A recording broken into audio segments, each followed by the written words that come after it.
오늘 영상에서는 코인과 선물 거래를 시작하시는 분들도 흐름을 한 번에 잡으실 수 있도록 꼭 알아야 할 5가지를 쉽고 또 진하게 정리해 드리겠습니다.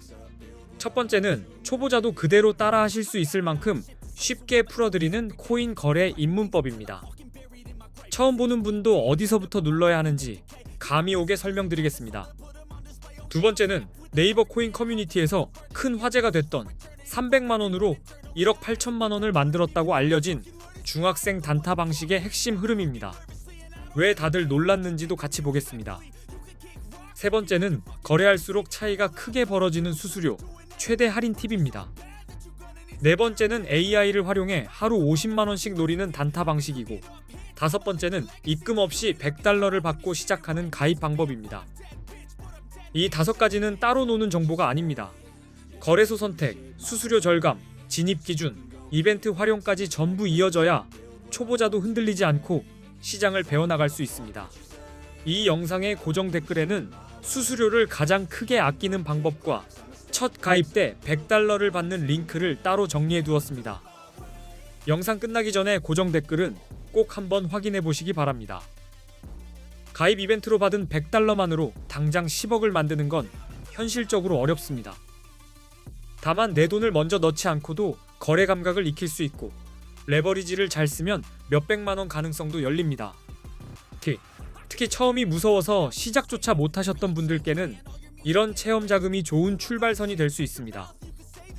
부담은 낮추고 실전 감각은 올릴 수 있으니 한 번쯤 시도해볼 만한 방식입니다. 먼저 왜 많은 분들이 결국 코인으로 시선을 돌리게 되는지 정말 직관적으로 말씀드리겠습니다. 어렵게 돌리지 않고 숫자만 놓고 보셔도 금방 이해되실 겁니다. 가정은 아주 단순합니다. 10년 전에 금, 주식, 코인, 그리고 서울 아파트 가치에 각각 1천만원을 담아뒀다면 지금 그 돈이 어느 정도 크기로 달라졌을지 상상해 보겠습니다. 먼저 주식입니다. 코스피 지수가 10년 전보다 약 2.66배 올랐다고 보면 2016년에 1천만원을 지수 추종형 주식에 넣었을 때 지금 기준 약 2,660만원 정도로 볼 수 있습니다. 금도 만만하지 않습니다. 2016년에 1천만원으로 금을 샀다면 대략 233.5g 안팎을 들고 있었을 텐데 2026년 기준으로는 약 5,160만원 수준으로 계산해 볼 수 있습니다. 서울 기준 아파트 가치도 보겠습니다. 2016년에 1천만원어치 비중을 갖고 있었다고 가정하면 2026년에는 약 2,400만원 정도의 가치로 평가해 볼 수 있습니다. 그런데 같은 시기 1천만원어치 비트코인을 들고 있었다면 이야기가 완전히 달라집니다. 2026년 기준으로 약 26억 원 이상이 되는 정말 압도적인 수익률이 만들어집니다. 이 숫자만 봐도 왜 많은 분들이 코인을 그냥 지나치지 못하는지 감이 오실 겁니다. 괜히 시선이 쏠리는 시장이 아니라는 뜻이고, 돈의 속도가 다른 시장이라는 뜻입니다. 더 놀라운 점은 코인 거래가 오를 때만 기회가 있는 구조가 아니라는 것입니다.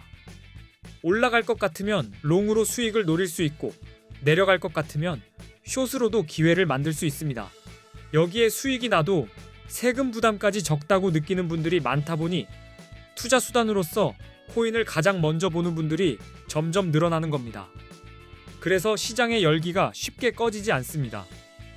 그리고 해외 코인 거래소에는 레버리지라는 강력한 기능이 있습니다. 국내 거래소에는 없지만 해외에서는 가능한데 50만원으로도 10배면 5천만원 규모를 운용하는 식입니다. 자금이 수십억씩 있는 분이라면 레버리지가 꼭 필요하지 않을 수 있습니다. 하지만 적은 돈으로 수익을 키우려는 분들에게는 레버리지 없이 큰 결과를 만들기가 사실상 쉽지 않습니다.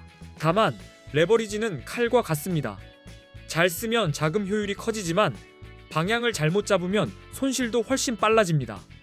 그래서 거래소 선택과 진입 근거를 함께 보셔야 한다는 말씀을 드리는 겁니다. 그래서 코인 거래의 첫 단추이자 가장 중요한 선택이 바로 거래소입니다. 어디서 시작하느냐에 따라 수수료, 기능, 편의성, 그리고 수익 구조까지 전부 달라질 수 있기 때문입니다. 실제로 많은 한국 투자자들이 국내 거래소를 벗어나 해외 거래소로 이동하고 있습니다. 이유는 단순합니다. 더 크게 베팅할 수 있고, 더 싸게 거래할 수 있고, 더 유연하게 움직일 수 있기 때문입니다. 첫 번째 이유는 레버리지입니다. 국내는 막혀 있지만 해외는 100배까지 가능한 곳들이 있습니다. 50만 원만 있어도 5천만 원까지 운용할 수 있으니 많은 분들이 해외로 몰리는 것입니다. 두 번째 이유는 수수료입니다. 국내보다 해외 거래소 수수료가 훨씬 가볍습니다. 세 번째 이유는 세금입니다. 해외 거래소는 세금이 없다고 느끼는 분들이 많아 그만큼 매력적으로 보이는 겁니다. 한국인들이 가장 많이 쓰는 해외 거래소 정보와 가입 시 $100를 지급하는 이벤트 정보도 고정 댓글에 정리해 두었습니다. 어디서 시작할지 고민되신다면 그 부분을 꼭 확인해 보셔야 합니다. 이제 수수료가 왜 무서운지 숫자로 느껴보겠습니다. 대형 거래소의 거래 수수료가 0.055%라고 가정하고 1천만 원으로 단타를 친다고 생각해 보겠습니다. 여기에 20배 레버리지를 얹으면 실제로 움직이는 규모가 확 커집니다. 그렇게 계산했을 때 1회 거래에 드는 수수료가 약 22만 원 수준이 됩니다. 여기서 많은 분들이 깜짝 놀라십니다. 더 무서운 건 반복입니다. 하루에 10번만 거래해도 수수료만 220만 원이 빠져나갑니다. 수익을 내기도 전에 체력이 먼저 빠지는 싸움이 되는 것이고, 그래서 수수료는 절대 가볍게 보면 안 됩니다. 많은 분들이 차트는 열심히 보면서도 수수료는 대충 넘기는데 실전에서는 이 보이지 않는 비용이 계좌를 가장 먼저 갉아먹습니다. 단타일수록 이 차이는 상상 이상으로 커집니다. 결국 수수료가 비싼 곳에서 단타를 반복하면 이기기 어려운 구조가 됩니다. 그래서 반드시 저렴한 거래소를 골라야 하고 이 부분이 실력만큼이나 중요하다고 보셔야 합니다. 지금부터는 A 거래소를 포함한 대표 거래소 4곳을 5가지 기준으로 비교해 보겠습니다. 무엇이 더 유리한지 아주 빠르게 감이 오실 수 있도록 핵심만 뽑아드리겠습니다. 첫째는 수수료가 얼마나 싼지, 둘째는 거래 방식이 얼마나 간편한지, 셋째는 한국어 지원이 되는지, 넷째는 레버리지가 몇 배까지 가능한지, 다섯째는 원화 입출금이 되는지입니다. 초보자 입장에서는 복잡한 기능보다 바로 이해되고 바로 대응되는 환경이 더 중요합니다. 사용성이 나쁘면 좋은 자리도 놓치게 되고 대응이 늦어져 손해를 키우는 경우도 생깁니다. 먼저 수수료입니다. A 거래소는 0.01%, 바이비트는 0.055%, 비트겟은 0.006%, 바이낸스는 0.04%입니다. 숫자만 놓고 봐도 차이가 확실합니다. 한국어 지원도 차이가 큽니다. A 거래소는 24시간 한국어 상담이 가능하지만 바이비트는 어렵고 비트겟도 어렵고 바이낸스도 어렵습니다. 초보자라면 이 차이가 체감이 크게 옵니다. 레버리지는 A 거래소가 200배, 바이비트가 100배, 비트겟이 125배, 바이낸스가 125배입니다. 보유자금보다 크게 움직이고 싶은 분들에겐 이 조건이 매우 중요합니다. 원화 입출금도 보셔야 합니다. A 거래소는 한국 돈으로 바로 입출금이 가능하지만 바이비트와 비트겟, 바이낸스는 바로 연결이 어렵습니다. A 거래소 정보는 고정 댓글에 적어두었습니다. 비슷해 보이는 거래소도 실제로 써보면 진입 속도와 상담 품질, 입출금 편의에서 체감 차이가 큽니다. 그래서 거래소 비교는 귀찮아도 반드시 해보셔야 하는 과정입니다. 이제부터는 언제 롱을 잡고 언제 숏을 잡아야 하는지 말씀드리겠습니다. 비트코인 같은 암호화폐는 변동성이 워낙 크기 때문에 방향보다도 진입 타이밍이 성패를 크게 가릅니다. 롱은 가격이 오를 것이라고 보고 들어가는 포지션입니다. 쉽게 말해 상승에 베팅하는 것이고, 숏은 반대로 가격이 내려갈 것이라고 보고 진입하는 하락 베팅이라고 이해하시면 됩니다.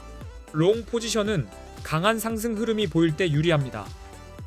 차트에서 고점이 계속 높아지고 눌림 뒤에도 다시 치고 올라가는 힘이 살아있다면 상승 추세가 이어질 가능성을 볼 수 있습니다.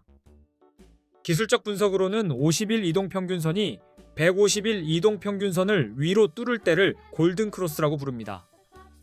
이 신호는 대체로 강한 상승 신호로 해석되기 때문에 롱 판단의 근거가 됩니다. 거래량도 꼭 같이 보셔야 합니다. 가격이 오르는데 거래량까지 함께 늘어나면 시장에 신뢰가 붙고 있다는 뜻입니다. 이런 흐름은 상승이 더 탄력을 받을 가능성을 보여주는 경우가 많습니다.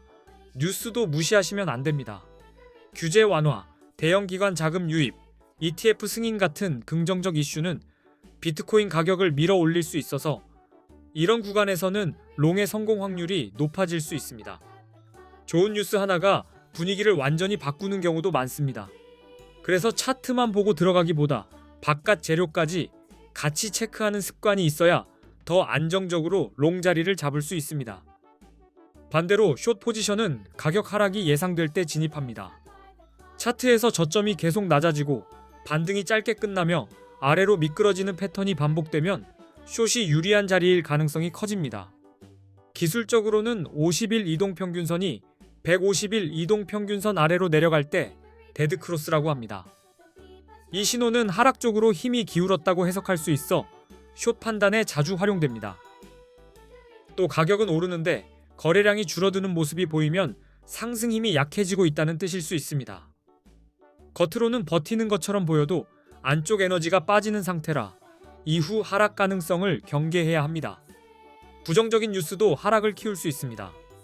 규제 강화, 해킹 사고, 주요 국가의 강경한 규제 정책 같은 소식은 시장 심리를 급격히 쉽게 만들 수 있어서 이런 때는 숏이 유리할 수 있습니다. 특히 악재는 주말이나 새벽처럼 방심하기 쉬운 시간에 터지는 경우도 많습니다. 포지션을 들고 계실 때는 뉴스 알림까지 챙기는 분들이 훨씬 유리하다는 점도 꼭 기억해 두셔야 합니다. 비트코인 시장에서는 기술적 분석이 정말 중요합니다. 많이 보는 대표 신호로는 RSI, MACD, 볼린저 밴드가 있습니다. 이 세 가지는 방향과 과열 구간을 읽는데 큰 도움이 됩니다. RSI는 과매수와 과매도를 판단할 때 유용합니다. RSI 수치가 70 이상이면 과매수로 봐서 숏을 고민할 수 있고 30 이하이면 과매도로 보고 롱 쪽을 생각해 볼 수 있습니다. MACD와 볼린저 밴드도 함께 쓰면 변동성과 추세를 더 입체적으로 볼 수 있습니다. 어느 한 신호만 믿기보다 여러 도구를 겹쳐보면서 진입 자리를 좁혀가는 것이 훨씬 유리합니다. 신호가 한쪽으로 겹치지 않으면 기다리는 것도 실력입니다.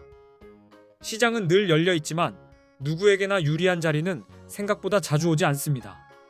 그래서 참는 힘도 매매의 일부입니다. 결국 롱은 상승 추세와 긍정 신호가 모일 때, 숏은 하락 추세와 부정 신호가 겹칠 때 잡는 것이 핵심입니다. 느낌으로 누르지 마시고 근거를 확인하고 들어가셔야 승률이 달라집니다. 오늘 영상이 코인 단타와 선물 거래를 이해하시는 데 도움이 되셨다면 정말 다행입니다. 말씀드린 핵심만 제대로 익히셔도 시장을 보는 눈이 전보다 훨씬 또렷해지실 겁니다. 다시 한번 말씀드리지만 고정 댓글에는 정말 실전에서 바로 써먹을 수 있는 수수료 할인 팁과 100달러 받고 시작하는 방법을 정리해 두었습니다. 영상 보신 뒤 꼭 확인해 보시기 바랍니다. 앞으로도 더 쉽고 더 강하고 더 현실적인 코인 거래 정보로 찾아뵙겠습니다. 끝까지 함께 해주셔서 진심으로 감사드리고 다음 영상에서도 좋은 내용으로 인사드리겠습니다.